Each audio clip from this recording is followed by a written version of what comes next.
Hello, good afternoon, student. I think in previous topic we discussed about matter in our surrounding, and in this topic we discuss about effect of pressure. And today we discuss about vaporization and evaporation. Actually, when you listen about vaporization and evaporation, then you think it is both are same. Actually, I want to tell you few minute difference. Both are not same, but process is same.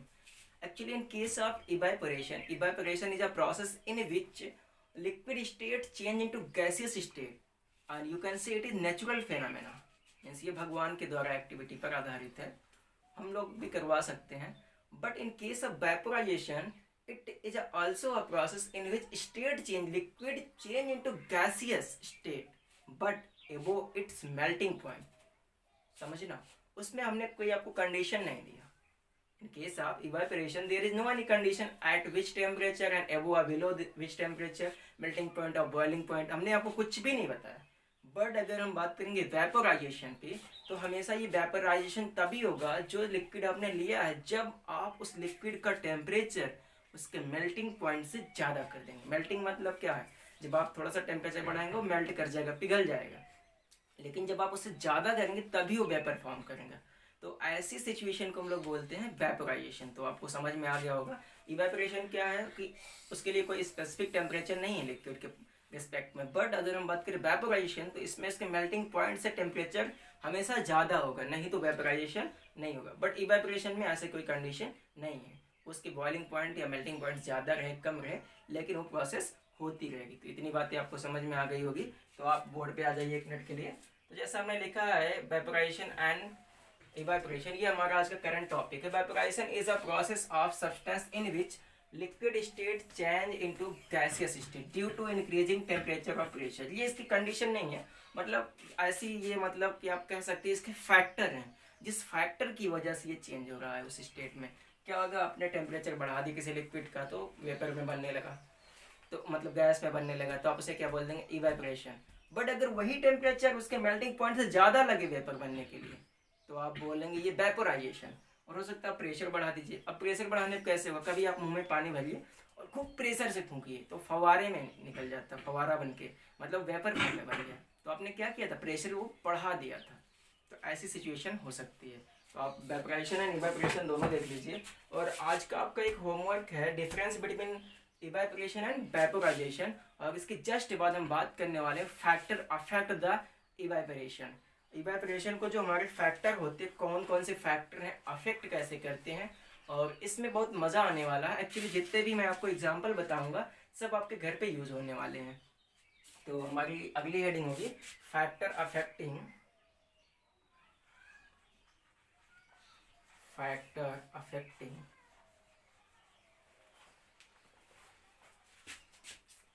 Evaporation. तो ढेर सारे factor हैं, तो हम एक एक करके बात करते हैं. जो पहला फैक्टर हमारा टेम्परेचर है.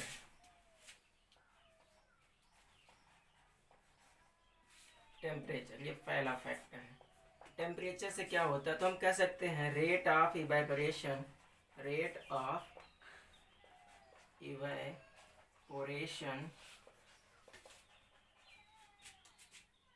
Directly proportional to temperature. अब आप कहोगे सर ये डायरेक्टली प्रोपोर्शनल का मतलब क्या है? तो एक मिनट रुकिए, मैं आपको बता रहा हूँ. एक्चुअली आप इस समय गर्मी का दिन है, आप अच्छा सा एग्जांपल ले सकते हैं. अब कपड़े धुलिए और घर में डाल दीजिए, और उसी टाइम एक और कपड़े धुलिए उतनी ही थिकनेस हो, बाहर डाल दीजिए जहाँ पे अच्छी खासी धूप हो. तो कौन सा कपड़ा ज़्यादा सूखेगा? सोचो. आंसर तो आ गया ना, बाहर वाला. क्यों? क्योंकि घर के अंदर का जो टेम्परेचर था कैसा था? कम था in comparison to outside. Actually बाहर क्या होगा? सनलाइट होगी तो टेम्परेचर ज़्यादा होगा. लेकिन रूम के अंदर सनलाइट की जो आप इंटेंसिटी देखेंगे बहुत कम होगा, तो वहाँ पे कपड़े सूखे क्यों? एक्चुअली कपड़े जब आपने धुले थे तो कपड़े में क्या रहा होगा? वाटर के मॉलिक्यूल रहे होंगे, और जब उस पर हीट पड़ी, टेम्परेचर उसका बढ़ाया आपने, तो क्या हो? वेपर बनने लगे. वेपर बन रहे तो कैसा प्रोसेस है? वेपोराइजेशन है, मतलब इवोपरेट हो रहे हैं ना. तो आप क्या कह सकते हैं? अगर वो इवेपोरेट हो रहा था तो दोनों जगह पे हो रहा था, घर के अंदर भी घर के बाहर भी. लेकिन बाहर वाला कपड़ा जल्दी सूखा, इसका मतलब उसके सारे मॉलिक्यूल जल्दी से निकल गए. तो उसमें रेट किसकी ज़्यादा थी, बाहर वाले की, और टेम्परेचर किसका ज़्यादा था, बाहर वाले का।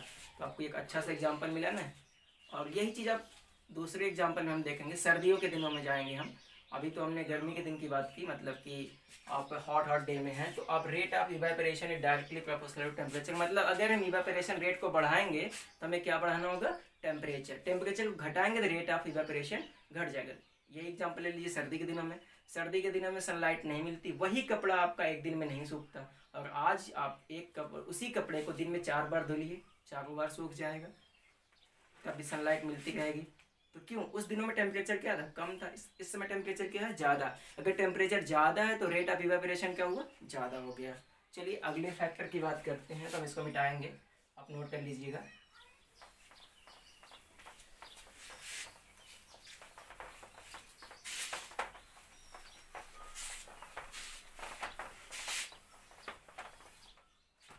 चलिए हम बात कर लेते हैं सरफेस एरिया।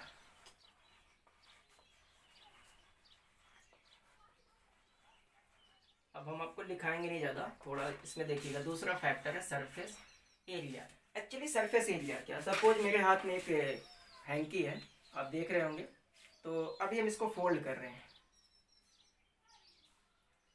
तो इसका ये एरिया है। अभी जो सरफेस इसका ये है, इधर है, इधर है, ये चारों तरफ है। तो ये सरफेस एरिया देखिए।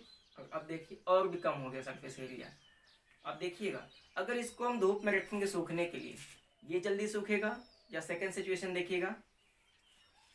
अब इसका सरफेस एरिया हमने क्या किया, बढ़ा दिया। अब इधर भी इतना चौड़ा, फिर इधर भी इतना चौड़ा, दोनों तरफ इतना चौड़ा, मतलब दोनों तरफ इतनी सरफेस एरिया। मतलब जो सरफेस का एरिया है वही क्या है, सरफेस एरिया है। तो देखिए अब सरफेस एरिया कम है।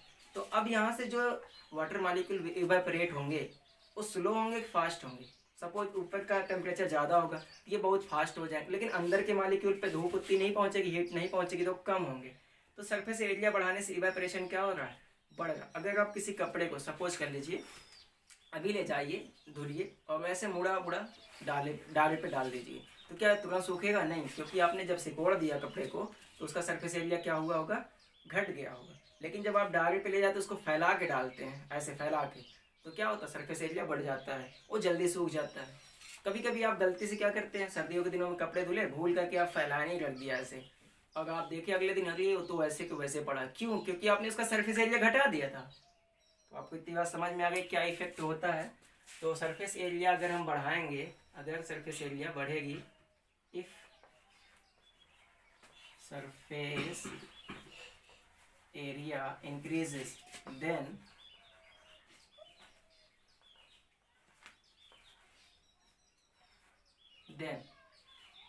रेट ऑफ इवेपोरेशन, हम पूरा नहीं लिखेंगे, इंक्रीजेस। अगर ये डिक्रीज करेगी तो ये भी क्या करेगा, डिक्रीज करेगा। तो आपको समझ में आ गया ना सरफेस एरिया बढ़ाने से क्या अफेक्ट हो रहा है इवेपोरेशन पे। इसका मतलब ये भी हमारा क्या होगा, डायरेक्टली प्रोपोर्शनल किसके होगा, रेट ऑफ इवेपोरेशन के, रेट ऑफ इवेपोरेशन। चलिए एक और फैक्टर के बारे में बात कर लेते हैं। हमारा अगला जो फैक्टर है मॉइस्चर है, इसको मिटाना चाहेंगे।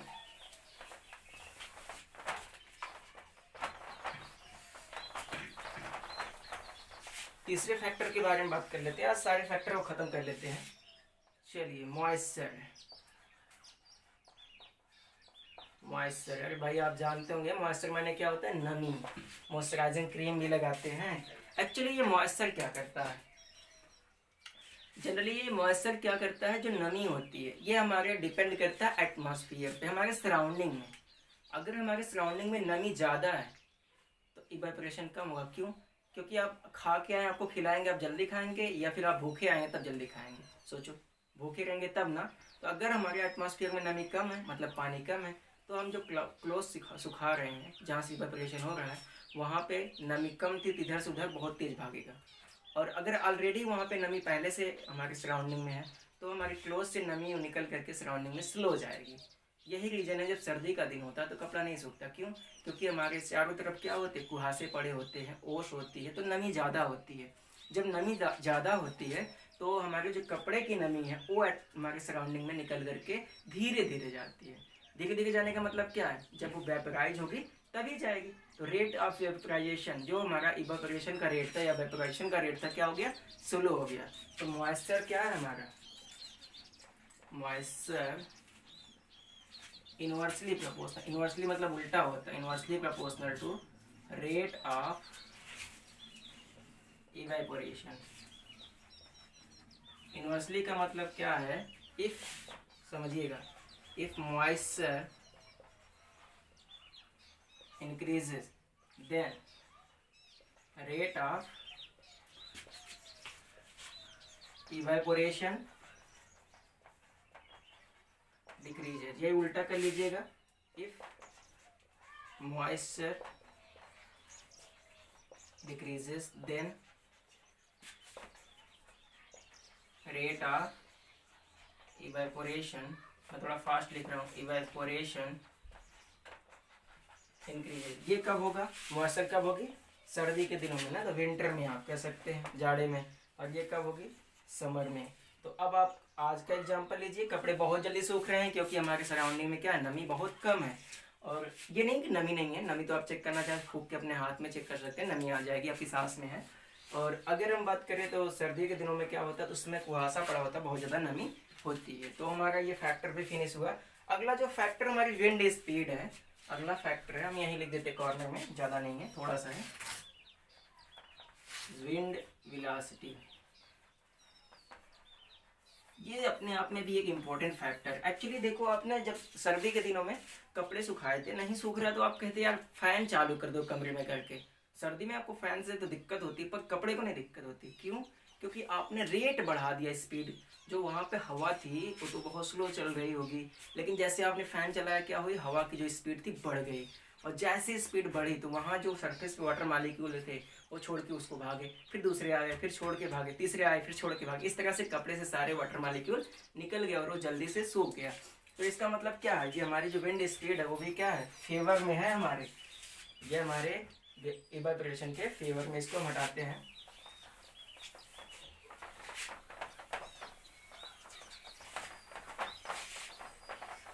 हम कह सकते हैं विंड स्पीड, विंड वेलोसिटी या speed velocity directly proportional to rate of